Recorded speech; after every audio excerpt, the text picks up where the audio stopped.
What's up, everybody? My name is Dana Harris with Young Gurus Math Tutoring, and I'm back again to drop some more math jewels. In this particular video, I'm going to be going over the basics of exponents with you. So we call the entire thing a power, but we're going to break down the different parts of an exponent. So let's go ahead and get started. We have something that looks like this. Okay, so I have a to the b power. Okay, and if I have a to the b power, we need to label this. So the entire thing together is called a power. Okay, so some number taken to an exponent is called a power. Now, the other thing that we need to look at is we need to look at the pieces. So this is called the exponent, and I apologize if that red is a little light. That's called the exponent, and this is called the, let's do a different color right there. This is called the base.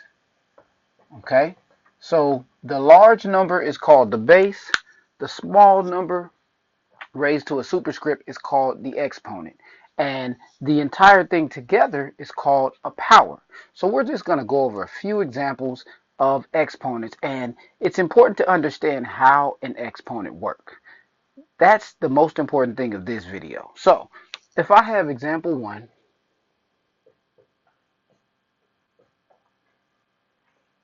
and I want to take this phrase and I want to say, or this expression, I'm sorry, I want to take 3 to the 4th power. Okay, so if I have 3 to the 4th power, now my base is 3 and my exponent is 4. And what we're going to do, we're going to multiply the base by itself the exponent number of times. So in this case, we're going to multiply 3 by itself 4 times.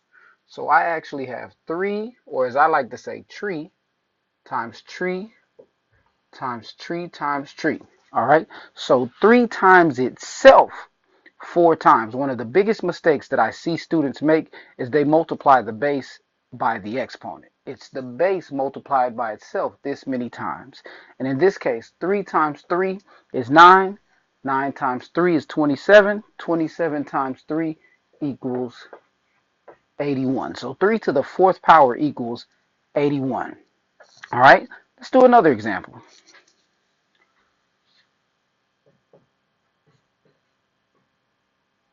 Let's say if I have example 2, and in this case, I want to use a fraction. All right, let's say if I have 2/3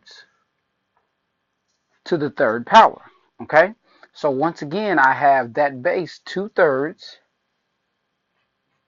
multiplied by 2/3 multiplied by 2/3. Now, another way that we can write this one is actually, since the exponent is on the outside of the fraction, that's the same as saying 2 to the 3rd power over 3 to the 3rd power. Okay, and you'll see that this is actually the same thing as this, because if we're multiplying fractions, we have to multiply the numerator times the numerator times the numerator, and then do the same thing with the denominator times denominator times denominator. Okay, so in this case, 2 times 2 times 2, or 2 to the 3rd power, is going to give me 8, and then 3 times 3 times 3 is 3 to the 3rd power, which is 27.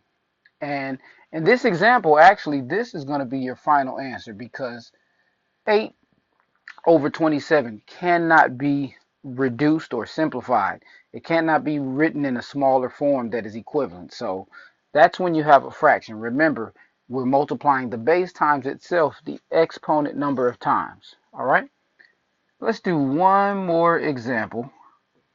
And let's do this example with a, let's take a decimal. Okay, so if I have 0.5 to the 3rd power, and I don't have to put it in parentheses, I have a habit of doing that. That's the same thing as just saying 0.5 to the 3rd power. But remember, it's 0.5 times 0.5 times 0.5. All right. So in this case, when I multiply 0.5 times 0.5 times 0.5, I'm going to get 125 thousandths. All right, so let's quickly recap. Remember, the large number is the base, the small number is the exponent, and then together that term is called a power.